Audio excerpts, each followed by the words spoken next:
Welcome to the Word Encounter, episode 163. We'll be picking things up in the book of Daniel in chapter 4, as we left off in chapter 3 yesterday. So let's get started without further ado. Let's drop down to verse 4. The title says, The Dream. I, Nebuchadnezzar, was at ease in my house and flourishing in my palace. I had a dream and it frightened me.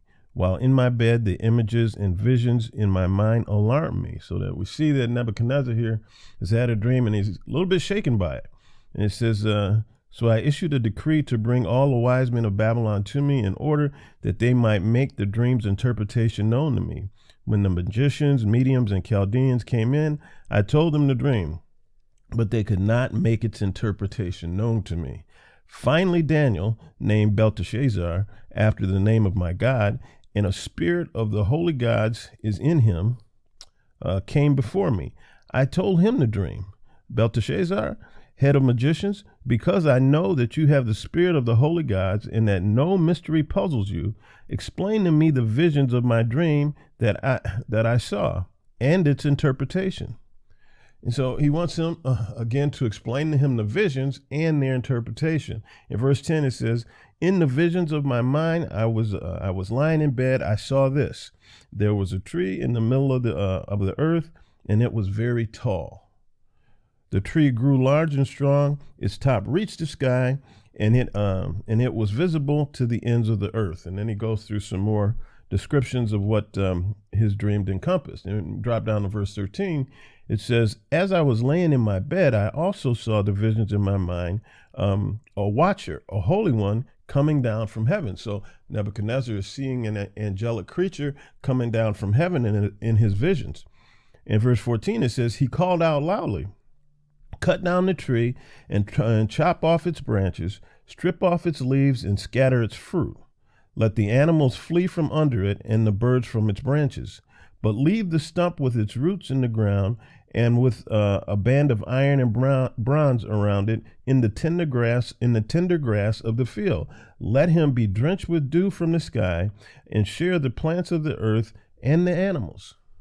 Let's go on. In verse 16, it says, let his mind be changed from that of a human, and let him be given the mind of an animal for 7 periods of time. And so Nebuchadnezzar tells Daniel this dream and says, okay, what does it mean? Danny boy, what does this thing mean? It says in verse 18, it says, this is the dream that I, King Nebuchadnezzar, had. Now Belteshazzar, tell me the interpretation. The dream interpreted in verse 19.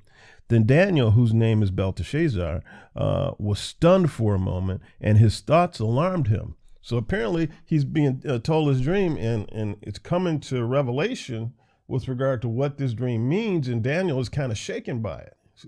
But the king said, Belteshazzar, don't let the dream or its interpretation alarm you. In other words, the king is saying, look, whatever it is, tell me. Let me know what it is. Belteshazzar answered, my lord, may the dream apply to those who hate you, and its interpretation to your enemies. My Lord, may it be to somebody else, but not to you. I don't want to tell you this. Then he goes on in verse 20. The tree you saw grew large and strong, whose top reached to the sky and was visible to the whole earth, and whose leaves were beautiful and its fruit abundant, and on it was food for all. Under it the wild animals lived, and in it its branches the birds of the sky lived. That tree is you, your majesty. And so he's telling King Nebuchadnezzar, that tree that you envisioned, that's you. Now let's keep going. Verse 23, the king saw a watcher, a holy one, coming down from heaven and saying, cut down the tree and destroy it. This is the interpretation, your majesty, and this is the decree of the Most High that has been issued against my lord the king. So he's telling them now, this word I'm about to tell you is against you. It's not for you. This is against you. It says in verse 25, you will be driven away from people to live with the wild animals. You will feed on grass like cattle and be drenched with dew from the sky for 7 periods of time, until you acknowledge that the Most High is ruler over human kingdoms, and he gives them to anyone he wants. And so Daniel was telling King Nebuchadnezzar, you're going to be flung out from the kingdom. You're going to be amongst the wild animals, living like a wild creature until you do this. You have to acknowledge that the Most High is ruler over all human kingdoms. In verse 26, it says, as for the command to leave the tree stump with its root, your kingdom will be restored to you as soon as you acknowledge that heaven rules. As soon as you humble yourself and acknowledge that heaven rules, then things will be restored to you. The next section says the sentence executed. Verse 28, all this happened to King Nebuchadnezzar at the end of 12 months as he was walking on the roof of the palace. Now listen to what he was doing, okay? At the end of 12 months, as he was walking on the roof of the royal palace in Babylon, verse 30, the king exclaimed, is this not Babylon the Great? Now, here's the key part. He says, is this not Babylon the Great that I have built to be a royal residence by my vast power and for my majestic glory? So I can imagine him or envision him walking on the roof of the palace, observing all that is the greatness of Babylon. He's on the rooftop. He's looking out. He said, this is magnificent. You know, he says, is this not Babylon the Great that I have built? You know, so he's feeling himself, right? He's looking around saying, look, this is magnificent. I've done all this, you know, by my vast power and for my majestic glory.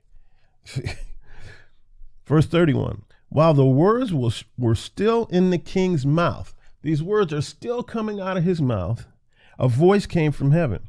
King Nebuchadnezzar, to you it is declared that the kingdom has departed from you. You will be driven away from people to live with the wild animals, and you will feed on the grass like cattle for 7 periods of time until you acknowledge that the Most High is ruler over human kingdoms, and he gives them to anyone he wants. See, this isn't about you. You see, God gives this stuff to anybody he wants for whatever reason he chooses that person. You're thinking that, you know, this is all about me. I've done all this stuff. But no. You have to acknowledge that God is the ruler over all human kingdoms, and you aren't anything special because he gives them to whoever he wants. Verse 33, at that moment, the message against Nebuchadnezzar was fulfilled. He was driven away from people. He ate grass like cattle, and his body was drenched with dew from the sky, until his hair grew like eagle's feathers, and his nails like birds' claws. So we can see that Nebuchadnezzar was a rough-looking dude at this point, right? So he's out there amongst the wild animals, got no haircuts, nothing, no grooming going on. His nails have grown crazy. His hair is crazy. He's just looking crazy. And so next section says Nebuchadnezzar's praise in verse 34.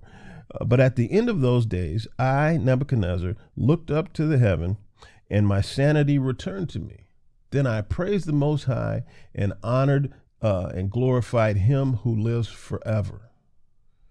See, so at the end of those days, he got his sanity back, right? And he started to recognize the deficiency of his ways. And so he started acknowledging the Most High. Down in verse 36, it says, my advisors and nobles, so after this happened, my advisors and nobles sought me out. I was reestablished over my kingdom, and even more greatness came to me. See, so after I acknowledged that the Lord is who he is, after I had been humbled, then everything started to come back to me. Everything started to return to me. It says in verse 37, now I, Nebuchadnezzar, praise, exalt, and glorify the King of the heavens, because all his works are true and his ways are just. He is able to humble those who walk in pride. And this is the last that we hear from Nebuchadnezzar in the Bible. His last words, he is able to humble those who walk in pride. And he can say that experientially. He can say that because that is exactly what happened to him. Let's go on to chapter 5. And chapter 5 says Belshazzar's feast. So Belshazzar is the king after Nebuchadnezzar. Not exactly sure where he falls. He's in Nebuchadnezzar's line. Some think he's his grandchild, second grandchild. I don't know. But anyway, he follows King Nebuchadnezzar. And it says in verse 1, King Belshazzar held a great feast for 1,000 of his nobles and drank wine in their presence. Under the influence of the wine, Belshazzar gave orders to bring the gold and silver vessels that his predecessor Nebuchadnezzar had taken from the temple in Jerusalem, so that the king and his nobles, wives, and concubines could drink from them. And I could just see this. There's 1,000 people in there, right? So a concubine is, as we would call today, the side chick. So they've got wives, girlfriends, all these other kind of people, along with nobles and 1,000 folks having a good time. And so they're drinking wine. He sends for the golden goblets. They bring them back. They pour them in the gold cups and start drinking and having fun. It says in verse 4, they drank the wine and praised their gods made of gold and silver, bronze, iron, wood, and stone. And so they're drinking the wine out of these golden cups, these golden goblets that were taken from the temple in Jerusalem and brought to Babylon. So they're drinking out of the Lord's cups, and they're praising their idols, their gods, while they're drinking out of the Lord's cups. The next section says the handwriting on the wall. That's where the phrase comes from, the writings on the wall. Anyway, verse 5. At that moment, the fingers of a man's hand appeared and began writing on the plaster of the king's palace wall next to the lampstand. As the king watched the hand that was writing, his face turned pale, and his thoughts so terrified him that he soiled himself and his knees knocked together. So what he was seeing, it scared the you-know-what out of him, right? In verse 7, it says, the king shouted to bring in the Medians and Chaldeans and diviners. And so he said, bring in the people that can help me with this. It says, so all the king's wise men came in, but none could read the inscription or make its interpretation known. And so we see here that the king is terrified. He doesn't even know what this thing is said. He doesn't even know what's being written on the wall. All he knows is he sees his hand that's writing stuff on the wall, and he's terrified, and nobody can interpret it. It says in verse 10, because of the outcry of the king and his nobles, the queen came to the banquet hall. May the king live forever, she said. Don't let your thoughts terrify you or your face be pale. So this is his wife, right? The wife comes in and says, look, dog, don't be terrified. Don't be pale. We'll figure this out. In verse 11, it says, there is a man in your kingdom who has the spirit of the holy gods in him. In the days of your predecessor, he was found to have insight, intelligence, and wisdom like the wisdom of the gods. Your predecessor, King Nebuchadnezzar, appointed him chief of the magicians, mediums, and Chaldeans. Your own predecessor, the king, your own predecessor, the king, did this because Daniel, the one the king named Belshazzar, was found to have an extraordinary spirit, knowledge, and intelligence. Therefore, summon Daniel, and he will give the interpretation. Next section says, Daniel before the king. In verse 13, then Daniel was brought before the king. Now the wise men and mediums were brought before me, said the king, to read this inscription and make its interpretation known to me, but they could not give its interpretation. However, I have heard about you that you can give interpretations and solve problems. Therefore, if you can read this inscription and give me its interpretation, you will be clothed in purple, have a gold chain around your neck, and have the third highest position in the kingdom. In verse 17, then Daniel answered the king, you may keep your gifts and give your rewards to somebody else. So Daniel don't even care about this. However, I will read the inscription for the king and make the interpretation known to him.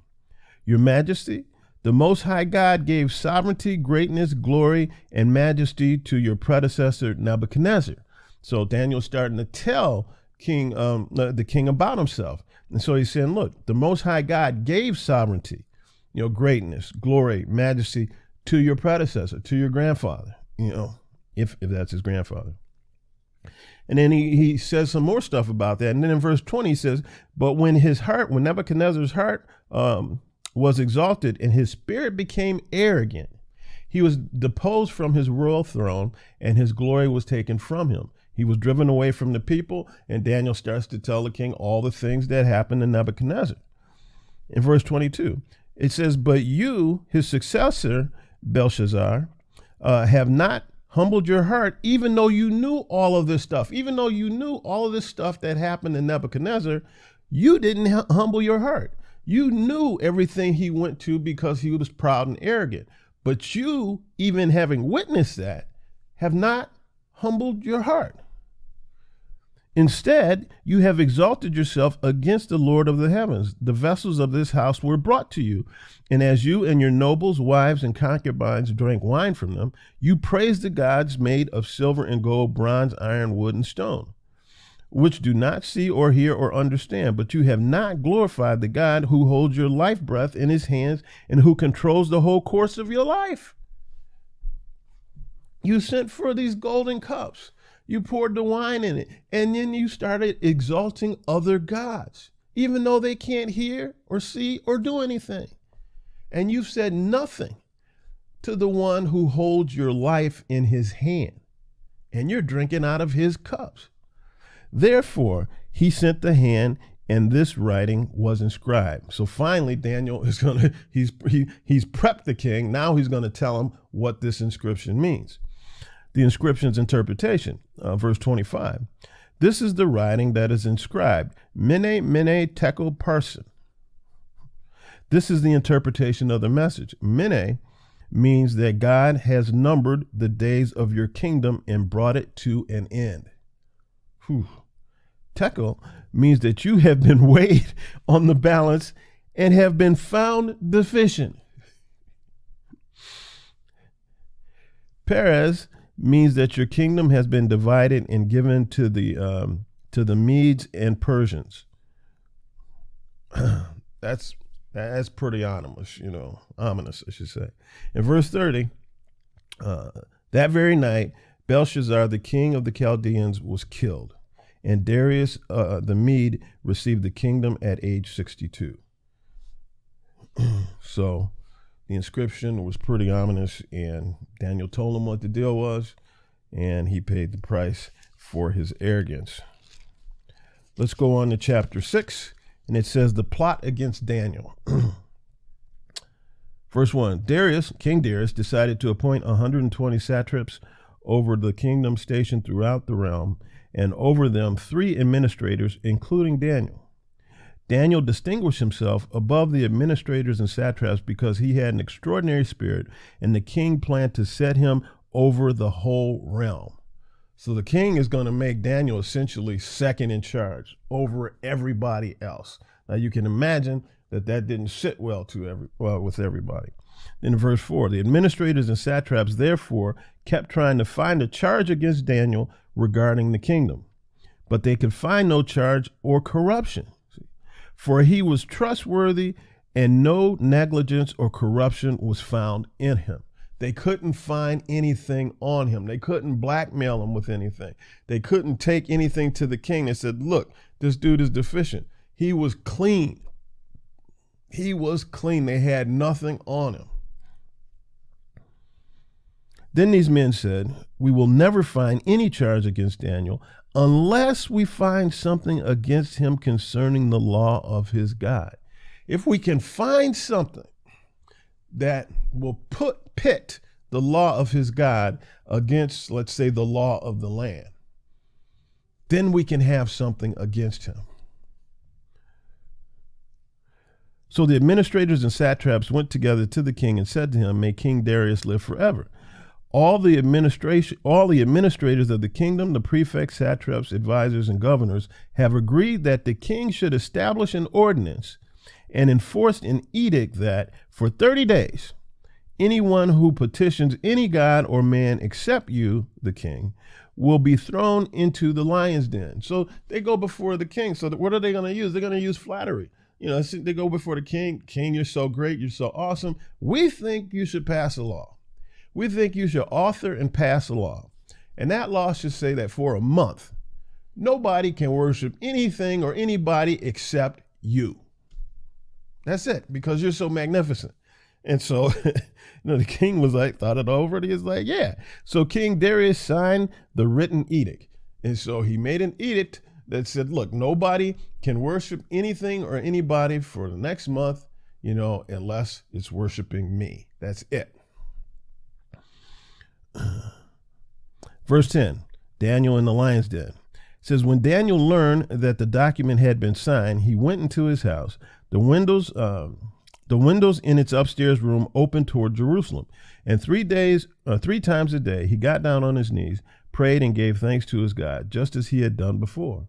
So Daniel heard about the edict, heard about the new policy for the next month, and he praised his God. He prayed to his God anyway. It didn't matter. Verse 12, so they approached the king and asked about his edict. And essentially said, King, didn't you sign this edict? Didn't you? And so the king answered, as a law of the Medes and Persians, the order stands. It is irrevocable. It can't be changed. And so the king says, yeah, I did it, and it can't be changed. It stands. And so then they said, Daniel, one of the Judean exiles, has ignored you and the edict you signed, for he prays 3 times a day. See, so they set the king up, right? They say, hey, your boy, second in command here, he's still doing his thing, and he's not obeying the edict. Verse 14, as soon as the king heard this, he was very displeased. He set his mind on rescuing Daniel and made every effort until sundown to deliver him. So he wasn't necessarily displeased with Daniel. He was displeased with the situation because he I don't know if he worshiped Daniel, but he had a high degree of esteem for Daniel, and he didn't want to see any harm come to Daniel. And so he was blindsided because they appealed to his ego. He was blindsided and manipulated by his other advisors into doing something that they knew was going to result in harming Daniel. And so the king is like, oh man. And so in verse 15, then these men went together to the king and said to him, you know, your majesty, that it is a law of the Medes and Persians that no edict or ordinance the king establishes can be changed. You know, your majesty, you wrote this law and it can't be changed. And so they're going back to him, telling him what he already knows, just to make sure that he follows through on what he's supposed to do. Verse 16, so the king gave the order, and they brought Daniel and threw him into the lion's den. The king said to Daniel, may your God, to whom you continually serve, rescue you. And so we can tell that the king means this. He doesn't want any harm to befall Daniel. But he has to do this because he made an edict without thinking it through, because they appealed to his ego. It's just a word of caution, man. I mean, you got to be careful with regard to what you hear, who you hear it from, how you hear it, and whether or not attempts are being made to manipulate you. Because when you're in a state of rage or when you're in a state of flattery, those two things can just bypass your intellect. They can bypass your reason and rationale. And you can just do things because of how you're feeling, and then realize later it may not have been in your best interest. It says in verse 18, then the king went into his palace and spent the night fasting. He was so distraught, he went and he started fasting. No diversions were brought to him, and he could not sleep. Oops. Let's see. No diversions. Let me go down here. Let's see. I lost my place here. Okay, here we go. Daniel release, verse 19. It says, at the first light of dawn, the king got up and hurried to the lion's den. And so he couldn't sleep. And so when it got dawn, he got up and hurried to the lion's den. Verse 21, then Daniel spoke with the king. May the king live forever. My God sent his angel and shut the lions' mouths, and they haven't harmed me. For I was found innocent before him, and also before you, your majesty. I have not done harm. I was found innocent before my God, and you, your majesty, I haven't done any harm to you. So I was found innocent. Verse 23, the king was overjoyed and gave orders to take Daniel out of the den. When Daniel was brought up from the den, he was found to be unharmed, for he trusted his God. The king gave the command. Now the king is thinking straight. And those men who had maliciously accused Daniel were brought and thrown into the lion's den, they, their children, and their wives. They had not reached the bottom of the den before the lions overpowered them and crushed all their bones. It was not only the men, it was their household too. Then it says, Darius honors God. In verse 25, then King Darius wrote to those of every people, nation, and language who live on the whole earth, may your prosperity abound. I issue a decree that in all my royal domain, people must tremble in fear before the God of Daniel. He says, this is awesome, for he is the living God, and he endures forever. His kingdom will never be destroyed, and his dominion has no end. This is coming from King Darius.